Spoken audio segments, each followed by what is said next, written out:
มีออกกำลังกายบ่โอ้มันลูกเสียออกครั้งนกคนละ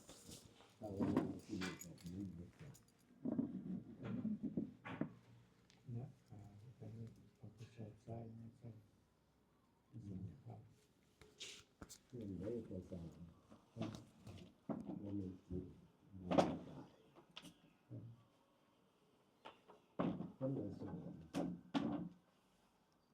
ายก็ไม่มีใจใจก็ไม่มีใจขึ้นเองก็ไม่มีใจไม่มีใจ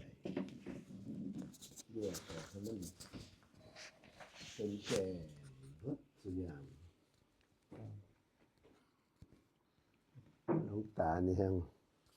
เส้นเลือดในสมองตีบหัวใจขาดเลือดและอื่นๆอีกแซวเลยตั้งแต่ว่าสนกับเบิ้งแง่งมันจักหน่อย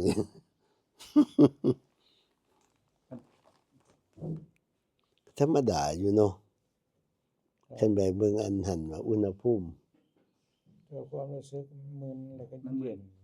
มึนแต่การนี้มึนบ่มึนทั้งสองข้างเลยนักคือกันกับเอากระสอบมันทับไว้มันบ่มีแห้งครับคันบ่มีแห้งนั่นคือหนักคันมีแห้งนั่นก็คือบ่ไปบ่มาจังซี่นะกี้นอนมันก็เบาบัดนี้นอนก็บ่เบาบัดนี้แต่ว่าบ่ปวดนะซื่อๆมันเป็นน้ำยาเนาะอันมันเป็นแต่ผ่าตัดแล้วใหม่ๆก็นักเกินน้ำขานักขาอันนักขานี่บ่ครับผมขานี่นักอยู่บ่คือกันทั้งสองข้างคือกันวันนี้นอนก้นมันทับหลายมันก็ปวดกับพลิกได้10 นาทียังโดนเมื่อยแล้วก็พลิกกลับพลิกซ้ายพลิกขวาอย่างนี้นอกจากมันเพลียมันรับหัวขึ้นมาขาจะจังแล้ววันนี้เหยียดกล้วยจะออกต้องเอามือไปซอยมือมันออกนี่เวลามันจังได้กำหนดมันก็คักอยู่บ่มันเกิดดับจังได๋จังนั่นให้มันเห็นเกิดดับมันคือทั้งเบิดโตนี่มันบ่มีหม่องเอาเลยนะครับแม่นเบิดครับเพราะว่าคันเฮาเบิ่งคักๆแล้วหั่นร่างกายนี่เป็นสมบัติโลกมนุษย์เฮามายืมเขาใช้ส่วนพญาจิตราชกับอมาตย์คือเจตสิก2อย่างบุญกับบาปอันนั้นเป็นผู้ปกครองเป็นผู้ดูแลเบิ่ง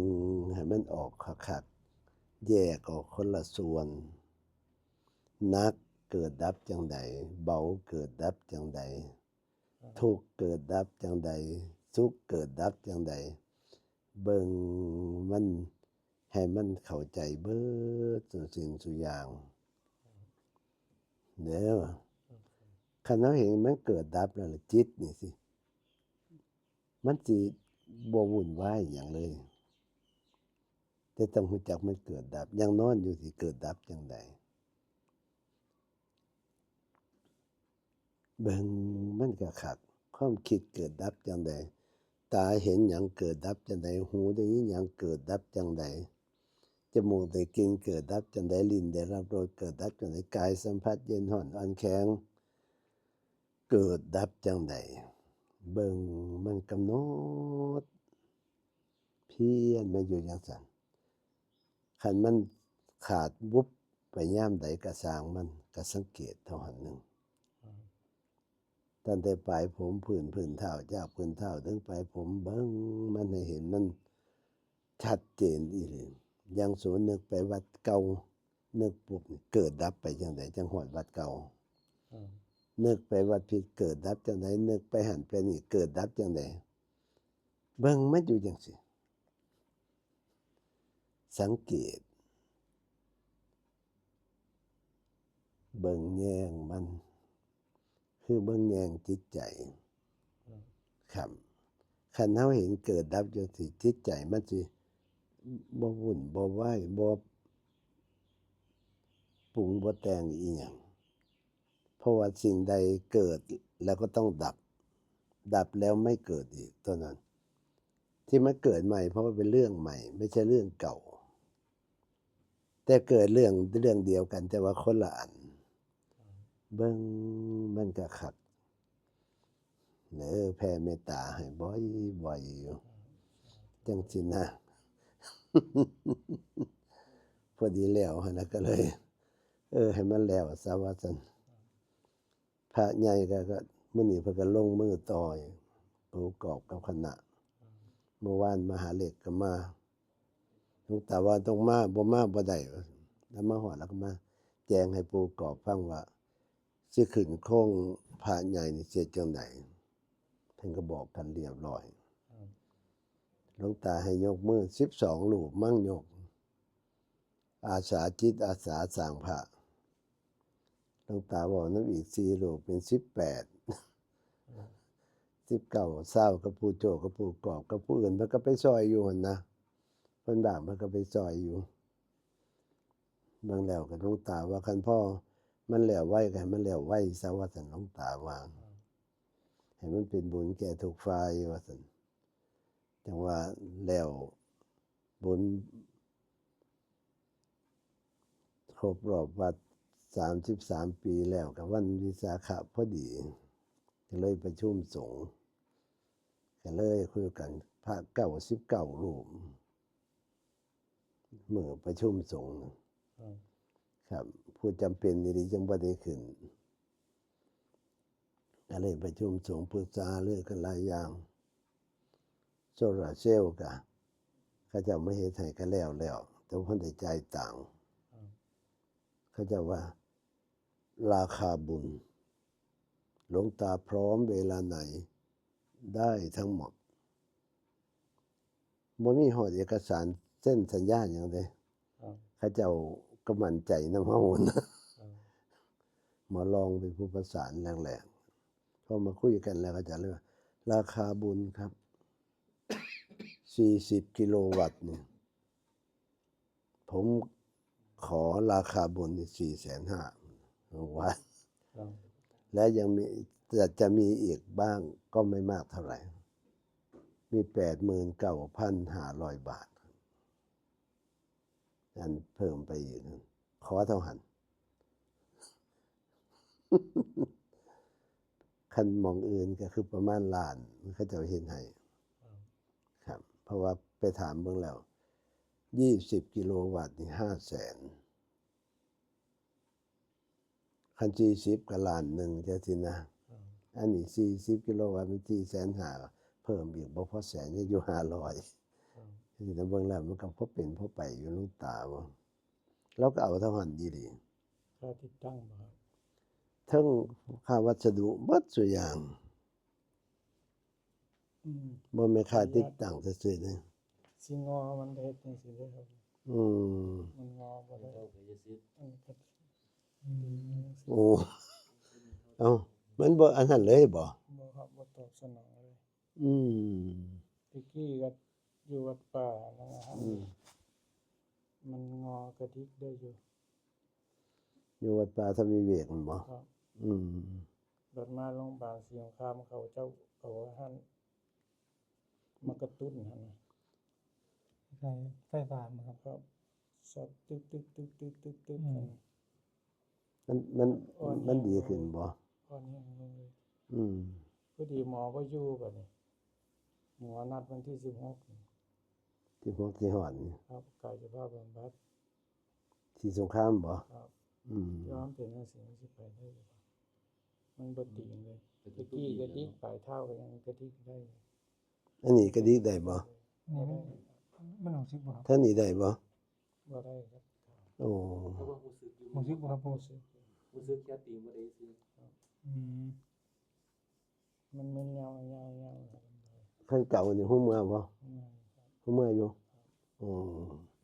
ตะกี้ก็บ่ค่อยเจ็บที่ครับ แสดงว่า ยี่เกียสิบ่ค่อยเจ็บครับ อืม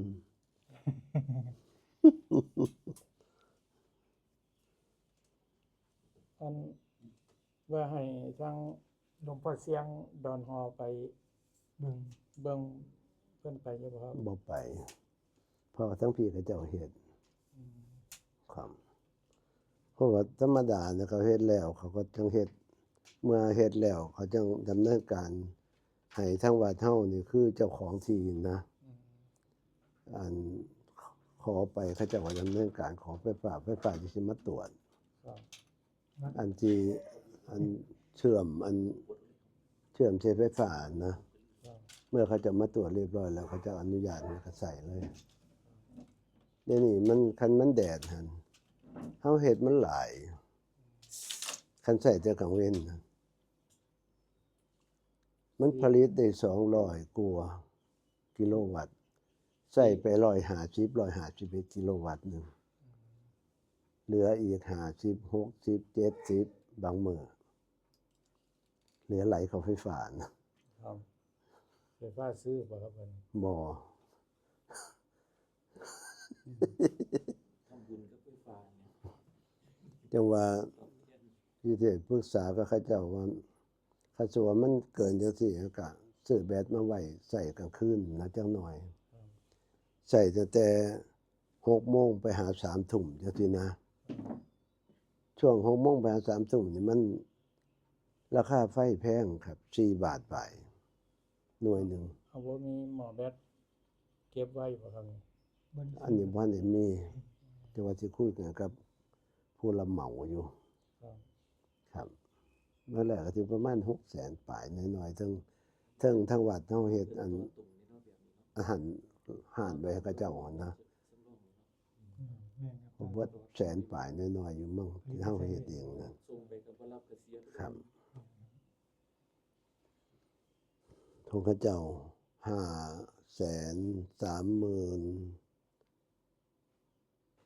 บ่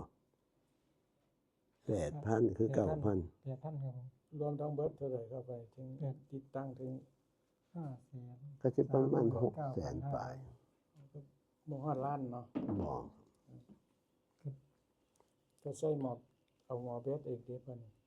จังว่านั่นน่ะจังว่า เรียนมันตัวแบบนี้นะ สิให้เรามาหาวันที่16หรือ15หรือ16มื้ออื่นมื้อฮื้อนี่นะ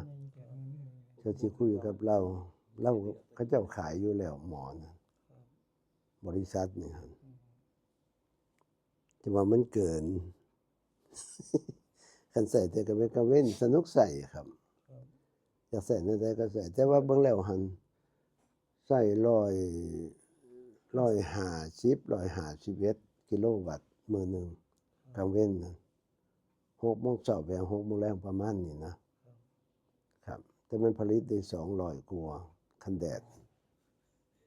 มันก็เลยสิได้ปรึกษากันจังหน่อยเราก็ดีบ่ได้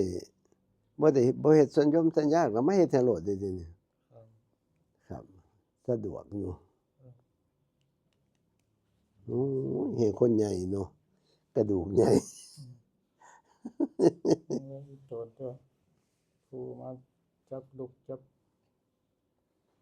ต้องจับติงบ่เดี๋ยวนี้ ครับ ต้องยกจังซี่แม่นบ่ เจ้าของไปเลยมือส่วนพริกเอา อืม ช่วงขาลงมานี่บ่อันที่มัน ครับช่วงนี้มัน ข ก็ ยับบ่ได้แต่ว่าหมองอื่นแท้สิเบิดอยู่ ครับรู้สึกเรื่องนะครับไป ให้อยู่รู้สึกคือยังไข้อยู่เด้ ธรรมดากันนักอีหลีเนาะ ครับว่าเป็นจังซี่เฮาเฮ็ดหยังนี่โอ้ยใช้พลังเท่านั้นเด้ ฮะ มันใช้พลัง ใส่พลัง กำลัง การพยุงร่างกาย อันนี้มันบ่มีพลัง มันคือกันกับไม้แน่นๆหนักๆจังซี่นะพวกเหล็กพวกหยังจังซี่นะเราต้องใส่พลังของเฮาเบิด อืม นักทวีครับถ้ามันยกเองกระห้องเองทีนะครับ บ่เชื่อว่าสิหนักขนาดนี้ติ อันจับจะสี่ผู้เมื่อยอยู่บ่ผู้เมื่อยอยู่เนี่ย แต่ว่า ก็แสดงว่ามันยังรับ พี่ รู้รับสัมผัสอยู่เนาะ อยู่ในหลังพี่ มองกระดูกทับเส้นพี่ อืม มันมีเส้นมันขาด เบาดูอยู่บ่นี่ ดูอยู่ครับ อืม เด้อครับ เบาไปจักหน่อย เบาไปแล้ว ทำงานเลยขา มันสิมาขมิบปั๊บหรือหยุดปึ๊บรถแทนที่มันสิออกให้สุดเรื่องขมิบ อืม มันก็เปลี่ยนของมันเองโอ้ยแนวบ่สุดนี่มาขมิบเลย ผู้เฒ่าก็จมจังซี่แหละ ต่อไปมันสิได้เอาแนวแย่ไว้เลย แย่ไว้ยังไปยากเนาะ มันก็มีเรื่องได้งาน ได้บ่ได้เลยทำไมเป็นยังไง เท่าไหร่เลย ตอนผ่าตัดใหม่ๆยังก็แย่ไว้เลย มันก็ ตัว ผู้ทางออกของมันเลยออกอย่างไหนก็ไหลออก อยู่วัดก็เหลือ3รูปสักสีผู้หนึงครับสักสีบ้านหนองขอน เข้าห้องหมอกห้องน้ำได้อยู่ตัว มันยังหนีอยู่ พอยังอาหารจับยังได้อยู่ ห้องใครเยอะเนี่ยครับอันนี้ผมมันติดเตียง เดี๋ยวเราอาการหนักมันกับอะไรกันครับ ฝุ่นต่างๆมัน มันต้องกายบริหารอยู่โรงพยาบาลท่าวอหนองคายพวกกายภาพบำบัดเขาอยู่ทั้งสองข้างเลยเด้เอาผ้าขาวม้ามัดเอวเลย ช็อต ให้ผมจับอัน ที่นั่น วอลเกอร์หั่นน่ะให้ยืนเขาก็จ้องประยุงยืนให้ผมใส่ขายืนขึ้น อืม เอาย่อลง นับฮอด5ย่อลงหน่อยหนึงแล้วก็ยืนฝึกหั่นน่ะ ที่มันใช่ตัวนี้ ช่วงให้มันพอได้อยู่แม่นบ่ ครับพอได้อยู่ช่วง อืม ช่วงง่ายมาสิของข้ามมันก็เลย มันบ่ต่อเนื่องหั่นน่ะ ครับ กายภาพบำบัดก็ไปมื้อเดียวนัดวันที่15ไปวันที่1หมอบ่อยู่ว่าซั่นลงกรุงเทพมาเจอกันค่อยฝึกหนักเราเขาว่ามันฝึกหนักบ่ได้ที่นึงนอนนิ่งๆนี่แฮงหนักขึ้นได้นี่ต้องพลิกอยู่ตลอด อันนี้บ่ ครับผม โดนไปได้จังพริกทีนึงนี่10 นาที ประมาณนั้นแหละ พริกดูได้10 นาที ครับ ที่จริงมันเป็นพิษ มันต้องเนาะคันบ่ตีเรียนขนาดคนธรรมดาก็ยัง เวลามันอาหารมามันก็ยังตียากอยู่ ผมซ้อม มันบ่ตี ผู้เฝ้าอยู่เด้อผมซ้อมผู้เฝ้าเขาเจ้านอนในภูมินั่นน่ะก็พลิกดูอยู่เด้อเขาเจ้านอนรับหันนี่ดิ อืม เจ้าของมันนอนมารับเนาะมันเป็นน้ำเฮาอันนี้บ่เนาะเขาเจ้าผู้เดียวก็พลิกกันนะ เขาแต่พิษกันนะแต่ว่าปูคิดว่า คนบ่ป่วยนี่ก็ดี คนป่วยกับพริกคือกันนี่ นี่ ดูหู ใส่หลักอาหารนำ โอ้นี่ ขนาดนอนหลับ ที่หลวงพ่อใหญ่เพิ่นสอน ตัวใดครับ อนิมิตเจโตสมาธิ ครับ หลวงตานี่ก็อาศัยตัวนี้ได้ฟื้นขึ้นมานี่คันสมมุติว่าเฮาสวดมนต์หรือหยังต่างๆแล้วบ่ก็สินอนนะหลวงตาใส่เวลานอน สาธุขอให้สมาธิจิตของข้าพเจ้า ดับสนิทนิ่งอยู่ในอนิมิตเจโตสมาธิ เป็นเวลาจากนี้ไป หมอบ่ให้นอน8 ชั่วโมง ครับ หลวงตาก็สมว่า2 ทุ่มก็ไปตี 4จังซี่นะถึงตี 4พร้อมนี้ให้โรคภัยไข้เจ็บที่มีอยู่เป็นอยู่ในร่างกายของข้าพเจ้า ทุเลาเบาบางและหายไปในที่สุด ตั้งแต่บัดนี้เป็นต้นไป แล้วขอให้ข้าพเจ้ามีอายุยืนยาวนานถึงกับหรือเกินกว่ากับ หลวงพ่อใหญ่เพิ่นสอน บอกอีหลีด้วยตัวนี้ แล้วก็บัดนี้จิตตังนิพพานังอนิมิตังจิตตังนิพพานังอนิมิตังจิตตังนิพพานังอนิมิตังใครมันปวดมองใดกำหนดมองหันเมื่อยมองใดกำหนดมองหันเจ็บมองใดกำหนดมองหันมีอาการมองใดกำหนดมองหันจี้ลงมองหันนะจิตตังนิพพานังนิมิตังจิตตังนิพพานังนิมิตังจิตตังนิพพานังนิมิตังจิตตังนิพพานังนิมิตังบ่ทันได้โดดมันสิหาวโหลดนี่ ครับ รับย้อนหั่นนี่มันเข้ามือนี่หลวงตาแต่จะมันจังฟื้นขึ้นมาแหมว้ายพระเดชพระคุณหลวงพ่อเพิ่นเมตตาอีหลี ครับ เบิ่งแล้วก็สิเบิ่งอยู่เบิ่งหลวงตาอยู่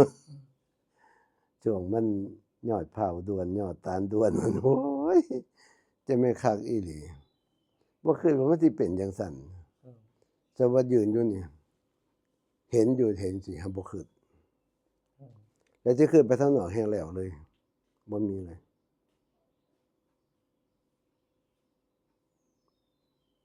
แต่ว่าก็พอไปพอมาอยู่ ฉันก็ธรรมดาอยู่ ก็พออยู่พอฉันจักหน่อยอยู่ แต่หากเรื่องสิคิดหั้นคิดนี่บ่มีเลย แต่ว่าหลวงตาฝากหั้นแหล้วมอบคณะสงฆ์คันหลวงตาเป็นจังซี่มอบคณะสงฆ์ให้ปู่กอบเป็นต้นครูบาอาจารย์ผู้ช่วยเจ้าอาวาสคณะสงฆ์ทั้งเบิดมีอิหยังให้พากันเฮ็ดโลดคันหลวงตาเป็นจังซี่คือหลวงตาก็สิอยู่จังซี่มันบ่คิดหยังบ่สร้างหยังมอบให้เบิดเลยยังว่า โอ้ยใจมันคักหลวงตาก็เงิดมันอยู่มันเป็นอิหยังกระดอกกระเดือปานนั้นยังว่าอันลืมหันลืมกบฏแล้วอิหยังเลยเด้สิคิดไปหันนั่นนี่ก็บ่คิดอันชื่อน่ะคันสว่าเห็นพวกหยำจังซี่ก็ฮู้จักอยู่ ครับ แต่คือชื่อบ่ออกเป็นคักกระดอกกระเดือปานนี้ยังว่าโอ้ยจะแม่นโพดอีหลีร่างกายก็ดี ครับ แต่ว่าบ่ปวดแม่นบ่ วิชามันนักอะนะมันเลือกกัน ถ้าพลิกหลายมันก็แพ้แอวแพ้กระดูก อืม กระดูกหลังอะนะนอนจังซี่มันกดใส่อันนี้ อืม มันก็เจ็บมันต้องพลิก นอนจังสิจังพอนอนบ่ เมื่อแล้วนอนหันมาหาหลวงตาซื่อ ไว้ กลับมาเบาน อนหลับแหม่คันจังสิหลวงตาบ่ได้เด้ นอนราบก็ต้องตะแคงซ้ายกับแทงขวาอยู่ตลอด อ๋อ ครับ แต่ว่าส่วนเทิงนี่พอได้อยู่แม่นบ่ ส่วนนี้ขึ้นมาเขียนนี่ได้อยู่ครับ อืม เขียนนี่นะพาลูกพาหยัง อืม ถ้านี่เลิกไปหาหมอก็เลย อันนี้ ต้องเลิกไปก็เลย เบิ่งกระดิกบ่นู่นนี่ กระดิกบ่ได้ครับ บ่ได้เลย ครับตะกี้กระดิกได้อยู่ครับ อืม ตีงบ่ได้เลยเดี๋ยวนี้ มันบ่สั่งงานบ่หรือจังได๋ ครับบ่สั่งสั่งอยู่มันหางบ่เฮ็ด สั่งสั่งมันอยู่มันบ่ไปติ บ่ไป ทั้ง เรื่องฟังเข็มบ่ค่อนข้าง อืม เข้าใจยากเนาะร่างกายนี่เนาะ เนาะ นี่ให้หลานไป เดี๋ยวเบิ่งแล้วบ่คือคนป่วยเด้อพ่อ ผิวพรรณติ มันธรรมดาอยู่หั่นนะ ธรรมดาที่ผิวดีสมเนาะ ครับ นอนห้องแอร์ให้เนาะ เฮ้ยบ่ได้เกี่ยวดอก คันมันจริงฮะบัดนี้มันก็คือหนักเนาะ ครับนี่หัวก็มึน อืม มันดึงเบิดตัวนะปูนะไม่เรียกว่าเขาดึงเบิดตัวนะ บัดสุดท้ายโรงพยาบาลหนองคายเขาว่าผมเป็นมะเร็งเม็ดเลือดเลย อืมมะเร็งในเลือด อืม เป็นหยังก็สร้างเถาะ บ่รักษาเลยบ่ครับ บ่แม่นรักษาตามหมอเพิ่นครับ หมอเขาสิหมอเสียงข้ามเขาส่งไปสกลได้ไปส่งตัวไปสกลจะต้องไปเอง ครับ รักษา รักษาสภาพนี้เราบ่อยากไปนี่ เบิ่งพระพุทธเจ้าเฮา มันเอียงมันยาก มีโกมะไอ้ชีวโกมารพัฒน์เป็นผู้ดูแลเพราะร่างกายคือร่างกายครับ ดูแลตามสมควร ครับ มันลำบากในตอนไปก็ลำบาก ฮะ มันบิดท้องขี่ท้องเหี่ยวมันเหี่ยวยาก อัน ท้องเหี่ยวบ่ออกอะโอ้ยทรมานเลย แม่นอยู่ ครับ อันบางเทื่อเฮาฉันน้ำหน่อย มันก็เบายากเด้ ครับ คันฉันน้ำหลายก็เพิ่นบ่ได้อีก ครับ ครับ มันสิไปอันลำบากเกี่ยวกับอันครับ แต่ว่าเพิ่นว่าให้ฉันเทอละกืน2กืน แต่ว่าบ่ให้โดนหลายหั้นนะฉันเทอละน้อยน้ำมื้อแลงจะค่อยมาเบิ่งแย่งเด้อน้ำกวนผู้ใดเนี่ยเบิ่งแย่งนี่ ไปใส่ต่อ นะ บ่ได้ไปใส่ต่อบ่ครับ แล้วก็ บ่ได้ไปใส่ต่อบ่ บ่ครับตั้งมานี่ คุณนัดกับคุณกึมอาบน้ำเน้นก้างอันนี้ อืม แต่ว่า บบเจ้าของนี่เบิ่งแล้วมันเห็นใจกันได้ดูแลสังขารเจ้าของบ่ตายเลยเนาะยังมาดูแลผู้อื่นอยู่มันเป็นตาลำบาก บ่ลำบากดูแลจิตเฮา ผู้ดูแล บ่แม่นอย่าคิดแนวหันถ้าคิดแนวหันคิดผิดคิดผิดเด้ใครคิดผิดนี่มันสิบ่สำบายใจใครคิดผิดคิดหยังก็สร้าง แต่ว่าธรรมชาติธรรมดาของโลกนั่นก็ดูแลเต็มตามเหตุอันสมควร ครับ ครับอยู่นํกันจังซี่นะครับ มาอยู่นำหลวงตา4ลูกพุ่นเด้ขณะคุมมือนี่ก็ดีก็แบ่งกันผู้เฮ็ดจังนั้นเฮ็ดจังนี้4ลูกพุ่นน่ะ อันนี้ก็หันอยู่บ่น้อยคุณพลหยังเฮ็ดสุคนอยู่ครับ คุณดาวหลวงพ่อดาว น้องชายจะน้อยมาเป่าค่าน้ำมันนั่นอย่างให้ เป้าของ เราคาถามบ่ ครับ เราก็ดูวิว เราก็ดู ขอบคุณนะครับสปอร์ตให้ระงับ โอ้มันสำคัญแต่มันยกบ่ได้เนาะ ครับ อืม เรื่องแล้วมันตายยากอยู่นะ อันนั้นที่ว่า ไม่ กระดูกหมอเพิ่นว่าจังได๋กระดูก กระดูกไอ้มันทับเส้นประสาทสั่น อื เขาเลย มอืม เจาะกล้องเอาไปเจียมองมันทับครับ อืม แผลหายแล้วเขาก็ว่ามันดีแล้วเอาว่าซั่น อืม จะมาพลิกมาลุกนั่งมันก็เครื่องอยู่หั่นน่ะมองอันนี้มองอันนั้นกระดูกหลังเขานี่นะมันก็ต่อก ระดูกหักเส้นที่ ครับ อืม เป็นแต่พูดแหละงานปฏิบัติธรรมที่ผมยางยากๆให้เอากระดูกทักเส้นเอาบ่คิดว่ามันสิเป็นปานนี้ โอ้ย สิ นี่ ไป บ่ สิบวกได้เนาะไม่ไปบวกได้เด้อ ไปโรงพยาบาลนครก็เว้าไปทำไมน้ำหมออุดมเบิดแต่มะเร็งละหาแต่มะเร็งมองกระดูกทับเส้นมองย่างบ่ได้นำบ่ทันนี้ บอ ว่า กถึงเลย